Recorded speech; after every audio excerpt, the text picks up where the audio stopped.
Welcome back. Well, certainly the World Cup has a lot of people's interest in this summer. The United States men's national team, we talked about it yesterday. They've performed very well so far on the big stage. A lot of local eyes on this sport, too, and some leaguers are hoping to see a little more interest from younger players in Green Bay, too. Sam Goodman takes a look at whether the biggest soccer event in the world is helping grow the local game. He's joining us live in the newsroom right now. Sam.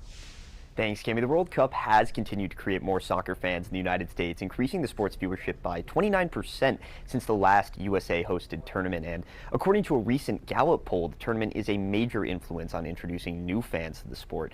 Now, with the World Cup underway across North America, local soccer organizations say more families are showing interest in getting their kids on the field. This past season, the Bay Lakes Area Recreational Soccer League had 6,000 kids participating, and for next season, they have already needed to add a second league to accommodate for growth. This echoes youth league interest from the last time the United States hosted a World Cup, when league organizers cited nearly double the participation following the tournament. Now, they expect history to repeat itself. That year that the women's team won the Women's World Cup, that next year we had twice as many girls come out for soccer.